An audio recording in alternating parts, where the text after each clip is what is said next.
This video is brought to you by iMazing, the popular all-purpose iPhone and iPad manager for the Mac and PC. What's good, everybody? I'm Brian Tong's evil clone, and welcome to the Apple Bits for everything good and bad inside the world of Apple. You know, I might bring them back, but for now, you got me. All right, let's get to the show, and we start with the iPhone 12 and iPhone 12 Pro. According to analyst Ming-Chi Kuo, the iPhone 12 models this year will not include earpods or even a power adapter in the box. A Barclays report predicted the same thing, and instead, Apple will release a new 20-watt power adapter with USB-C fast charging as an additional accessory, and then completely end production of its smaller 5-watt and 18-watt power adapters later this year. A picture of that 20-watt adapter was recently leaked online here by Mr. White with a few shots of it, and we've talked about it here on this channel, but honestly, how many of you watching actually still need wired earpods or the included power adapter? I'm guessing probably not many of you, and it's better for the environment to reduce our e-waste. We're sure Apple's going to point that out, but the biggest motivation behind this might be the cost. Kuo reports that iPhone 12 costs will increase significantly with the addition of 5G support, and the iPhone 12 models should sell at around the same price as the iPhone 11 lineup. Now, removing the earpods and power adapter could help reduce costs, while the 5G components increase the cost, just basically making it a wash. And come on, like, did you really think you're gonna actually pay less for a flagship iPhone this year? Now, we still expect Apple to at least include a Lightning to USB-C cable in the box as the only accessory. All right, according to findings from Max Weinbach and Everything Apple Pro, the new iPhone 12 Pro and 12 Pro Max will have the ability to shoot 4K video at 120 frames per second and 240 frames per second. Weinbach broke down the camera app from the iOS 14 developer beta and found references to the two new modes that are currently being tested internally. And we know that it doesn't guarantee they'll be showing up when we expect to see the iPhone 2020 announcement sometime this fall, but the capability is there. Now, in iPad news, Ming-Chi Kuo reports Apple will launch two new iPads with new form factors that we haven't seen before. One will be a 10.8-inch iPad that will arrive in the second half of this year. It might be either a new version of the existing 10.2-inch iPad or an updated version of the 10.5-inch iPad Air. That's not clear yet. Now, the other iPad is going to be a new 8.5-inch iPad mini that's expected to launch in the first half of 2021. And both of these iPads, they're expected to include the new 20-watt power adapter in the box, unlike the 2020 iPhones, according to these reports. Now, in a follow-up to WWDC, developers, they are starting to receive their developer transition kit that includes this Mac Mini with an A12Z chip and 16 gigs of RAM to help them prepare their apps for Apple's new silicon. Now, the first Mac with Apple Silicon will arrive by the end of this year, and then the entire transition is expected to take 2 years. But even if developers are forbidden from running benchmarks on their developer Mac Minis, that didn't stop people from trying, as Geekbench results have appeared, voila, magically online. Now, the results show a single core score average of 811 and a multi-core score average of 2,781. The current iPad Pro with the A12Z has a benchmark single core score average of 1,118 and a multi-core score average of 4,625.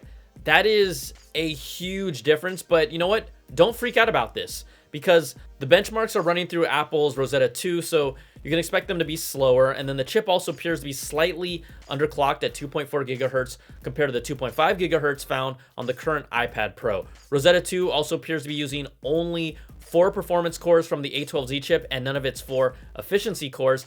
And to be honest, these benchmarks, they don't mean a thing, but I know people still want to see them because this Mac Mini is made specifically to help developers transition their software to be compatible with Apple's chips. It's not even close to representing what Apple will put out on the market when these things are ready, because we know that those things are going to be beasts. All right, a couple more things. Apple Watch exec Kevin Lynch, he responded to questions from the press about watchOS 7's sleep tracking, which has been underwhelming for people that have actually used the beta so far. Now, he described the decision to make what it captures and displays very simple, and he said that was deliberate. He said, you can't really coach yourself to have more REM sleep, so the best way to bring value in this space is to get people focused on transitioning to bed earlier to get better sleep, and that sleep duration is the most important metric.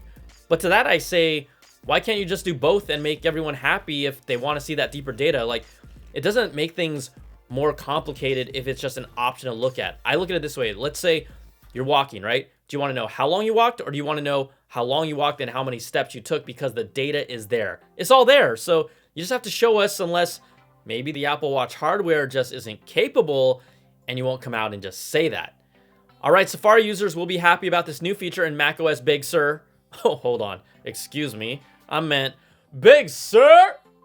Safari 14 in iOS 14 and the new macOS will finally bring HDR video support in the browser, and also will allow Netflix users to watch 4K HDR content and Dolby Vision for the very first time. Now, you've been able to do this on the Apple TV 4K, but not on Macs for the longest time. It's been limited to 1080p.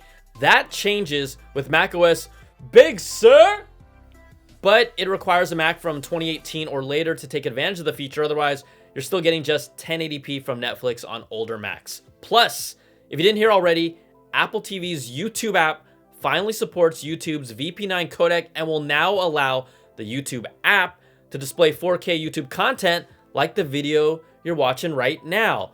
The codec is still not supported in Safari 14 and macOS Big Sur. Sorry, I can't say it every time, so you won't get 4K there. All right.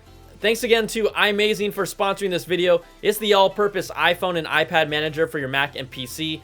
The free version of the app lets you quick transfer any file from your Mac or PC to your phone by just dragging and dropping.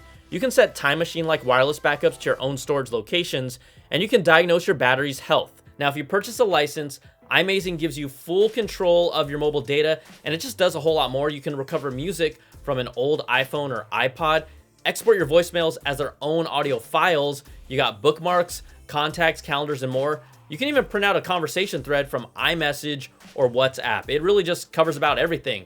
Now, it also keeps adding new features, so you can now stream your entire photo library from your phone and view it on your Mac or PC. You can even just back up your phone locally before trying something like installing the new iOS beta. That's part of its free features.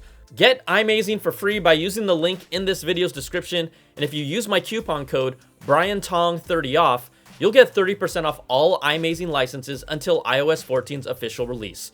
So check out iMazing, the all-purpose iPhone and iPad manager for your Mac and PC. All right, that's gonna do it for now. If you like this video, you know what to do. Give me that thumbs up, subs up, and hit that notification bell, ding, to get all my videos when they drop. Plus, if you want to dive even deeper into this, you can check out my weekly podcast, the Apple Bits XL, where we cover it all with special guests, so subscribe to that too. All right, everybody, thanks so much for watching, and I'll talk to you soon. Take care now. Peace.